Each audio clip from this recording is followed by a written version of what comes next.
मासपरायण 5वां विश्राम। हे मुनि, वह पवित्र और प्राचीन कथा सुनो जो शिव जी ने पार्वती से कही थी। संसार में प्रसिद्ध एक कैकय देश है जहाँ सत्यकेतु नाम का राजा रहता था। वह धर्म की धुरी को धारण करने वाला, नीति की खान, तेजस्वी, प्रतापी, सुशील और बलवान था। उसके 2 वीर पुत्र हुए जो सब गुणों के भंडार और बड़े ही रणधीर थे। राज्य का उत्तराधिकारी जो बड़ा लड़का था उसका नाम प्रताप भानु था। दूसरे पुत्र का नाम अरिमर्दन था, जिसकी भुजाओं में अपार बल था और जो युद्ध में पर्वत के समान अटल रहता था। भाई भाई में बड़ा मेल और सब प्रकार के दोषों और छलों से रहित सच्ची प्रीति थी। राजा ने जेठ पुत्र को राज्य दे दिया और आप भगवान के भजन के लिए वन को चल दिए। तब प्रताप भानु राजा हुए। देश में उसकी दुहाई फिर गई। वह वेद में बताई हुई विधि के अनुसार उत्तम रीति से प्रजा का पालन करने लगा। उसके राज्य में पाप का कहीं लेश भी नहीं रह गया। राजा का हित करने वाला और शुक्राचार्य के समान बुद्धिमान धर्मरुचि नाम का उसका मंत्री था। इस प्रकार बुद्धिमान मंत्री और बलवान तथा वीर भाई के साथ ही स्वयं राजा भी बड़ा प्रतापी और रणधीर था। साथ में अपार चतुरंगनिया सेना थी, जिसमें असंख्य योद्धा थे जो सबके सब रण में जूझ मरने वाले थे। अपनी सेना को देखकर राजा बहुत प्रसन्न हुआ और घमाघम नगाड़े बजने लगे। दिग्विजय के लिए सेना सजाकर वह राजा शुभ दिन साध कर और डंका बजाकर चला। जहाँ तहाँ बहुत सी लड़ाइयाँ हुई, उसने सब राजाओं को जीत लिया। अपनी भुजाओं के बल से उसने 7 द्वीपों भूमिखंडों को वश में कर लिया और राजाओं को से दंड अर्थात कर ले लेकर उन्हें छोड़ दिया। संपूर्ण पृथ्वी मंडल का उस समय प्रताप भानु ही एकमात्र चक्रवर्ती राजा था। संसार भर को अपनी भुजाओं के बल से वश में करके राजा ने अपने नगर में प्रवेश किया। राजा अर्थ, धर्म और काम आदि के सुखों का समयानुसार सेवन करता था। राजा प्रताप भानु का बल पाकर भूमि सुंदर कामधेनु अर्थात मनचाही वस्तु देने वाली हो गई। प्रजा सब दुखों से रहित और सुखी थी और सभी स्त्री पुरुष सुंदर और धर्मात्मा थे। धर्म रुचि मंत्री का श्रीहरि के चरणों में प्रेम था। वह राजा के हित के लिए सदा उसको नीति सिखाया करता था। राजा गुरु, देवता, संत, पीतर और ब्राह्मण इन सब की सदा सेवा करता रहता था। वेदों में राजाओं के जो धर्म बताए गए हैं, राजा सदा आदर पूर्वक और सुख जानकर उन सब का पालन करता था। प्रतिदिन अनेक प्रकार के दान देता और उत्तम शास्त्र, वेद और पुराण सुनता था। उसने बहुत सी बावलियां, कुएं, तालाब, फुलवाड़ियाँ, सुंदर बगीचे, ब्राह्मणों के लिए घर और देवताओं के सुंदर विचित्र मंदिर सब तीर्थ में बनवाए। वेद और पुराणों में जितने प्रकार के यज्ञ कहे गए हैं, राजा ने एक एक करके उन सभी यज्ञों को प्रेम सहित 1000 बार किया। राजा के हृदय में किसी फल की टोह अर्थात कामना न थी। राजा बड़ा ही बुद्धिमान और ज्ञानी था। वह ज्ञानी राजा कर्म, मन और वाणी से जो कुछ भी धर्म करता था, सब भगवान वासुदेव को अर्पित करके करता था।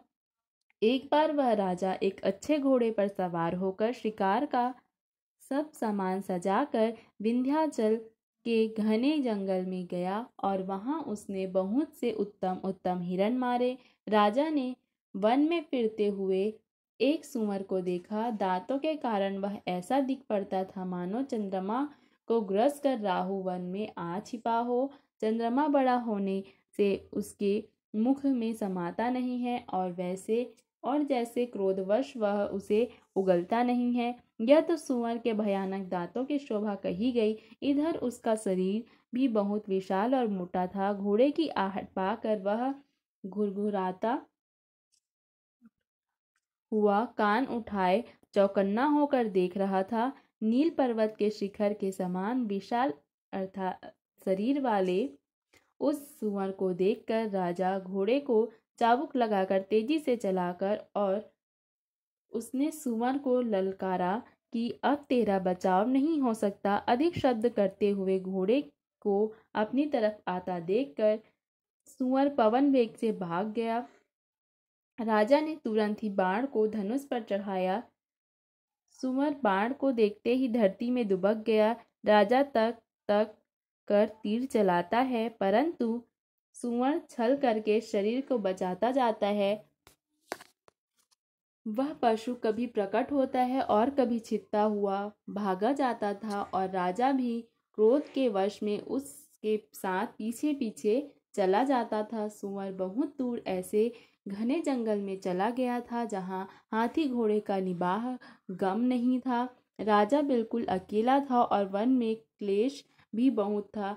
फिर भी राजा ने उस पशु का पीछा नहीं छोड़ा। राजा को बड़ा धैर्यवान देखकर सुअर भागकर पहाड़ की एक गहरी गुफा में जा घुसा। उसमें जाना कठिन देखकर राजा को बहुत पछताना कर लौटना पड़ा। पर उस घोर वन में वह रास्ता भूल गया। बहुत परिश्रम करने से थका हुआ और घोड़ा समेत भूख प्यास से व्याकुल राजा नदी तालाब खोजता खोजता पानी बिना बेहाल हो गया। वन में फिरते फिरते उसने एक आश्रम देखा जहाँ कपट से मुनि का वेश बनाए एक राजा रहता था, जिसका देश राजा प्रताप भानु ने छीन लिया था और जो सेना को छोड़कर युद्ध से भाग गया था। प्रताप भानु का समय अर्थात अच्छे दिन जानकर और अपना कुसमय अर्थात बुरे दिन अनुमान कर उसने मन में बड़ी गलानी हुई। इससे वह न तो घर गया और न अभिमानी होने के कारण राजा प्रताप भानु से ही मिला। दरिद्र की भांति मन में ही क्रोध को मारकर वह राजा तपस्वी के वेश में वन में रहता था। राजा उसी के पास गया। उसने तुरंत पहचान लिया कि यह तो प्रताप भानु है। राजा प्यासे होने के कारण व्याकुल था, उसे पहचान न सका। सुंदर वेश देखकर राजा ने उसे महामुनि समझा और घोड़े से उतरकर उसे प्रणाम किया, परंतु बड़ा चतुर होने के कारण राजा ने उसे अपना नाम नहीं बताया। राजा को प्यास से देखकर उसने सरोवर दिखला दिया। हर्षित होकर राजा ने घोड़े सहित उसमें स्नान और जलपान किया। सारी थकावट मिट गई। राजा सुखी हो गया। तब तपस्वी उसे अपने आश्रम में ले गया और सूर्यास्त का समय जानकर उसने राजा को बैठने के लिए आसन दिया। फिर वह तपस्वी कोमल वाणी में बोला, तुम कौन हो? सुंदर युवक होकर जीवन की परवाह न करके वन में अकेले क्यों फिर रहे हो? तुम्हारे चक्रवर्ती राजा जैसे लक्षण देखकर मुझे बड़ी दया आती है। राजा ने कहा, हे मुनीश्वर सुनिए, प्रताप भानु नाम का एक राजा है। मैं उसका मंत्री हूँ। शिकार के लिए फिरते हुए राह भूल गया हूँ। बड़े भाग्य से यहाँ आकर हमने आपके चरणों के दर्शन पाए हैं। हमें आपका दर्शन दुर्लभ था। इससे जान पड़ता है कुछ भला होने वाला है। मुनि ने कहा, हे तात, अंधेरा हो गया है। तुम्हारा नगर यहाँ से 70 योजन पर है। हे सुजान सुनो, घोर अंधेरी रात है, घना जंगल है, रास्ता नहीं है। ऐसा समझकर तुम आज यहीं ठहर जाओ, सवेरा होते ही चले जाना। तुलसीदास जी कहते हैं, जैसी भविष्यवक्ता अर्थात होनहार होती है, वैसी ही सहायता मिल जाती है। वह या तो स्वयं ही उसके पास आती है या तो फिर उसको वहां ले जाती है, अर्थात जैसा होना होता है वैसे होकर रहता है। हे नाथ, बहुत अच्छा। ऐसा कहकर और उसकी आज्ञा सिर चढ़कर घोड़े को वृक्ष से बांधकर राजा बैठ गया। राजा ने उसकी बहुत प्रकार से प्रशंसा की और उसके चरणों की वंदना करके अपने भाग्य की सराहना की। फिर सुंदर कोमल वाणी से कहा, हे प्रभु, आपको पिता जानकर मैं ठिठाई करता हूँ। हे मुनीश्वर, मुझे अपना पुत्र और सेवक जानकर अपने नाम अर्थात धाम विस्तार से बताइए। राजा ने उसको नहीं पहचाना, पर वह राजा को पहचान गया था। राजा तो शुद्ध हृदय था और वह कपट करने में चतुर था। एक तो वैरी, फिर जाति का क्षत्रिय, फिर राजा। वह छल बल से अपना काम बनाना चाहता था। वह शत्रु अपने राज्य सुख को समझ करके स्मरण करके दुखी था। उसकी छाती कुम्हार के आवे की लाख की तरह भीतर ही भीतर सुलग रही थी। राजा के सरल वचन कान में सुनकर उस अपने वैर को याद कर वह हृदय में हर्षित हुआ। वह कपट में डुबो कर बड़ी युक्ति से बड़ा साथ कोमल वाणी बोला, अब हमारा नाम भिखारी है, क्योंकि हम निर्धन और अनिकेत घर द्वारहीन हैं। राजा ने कहा, जो आपके सदृश विज्ञान के निधान और सर्वथा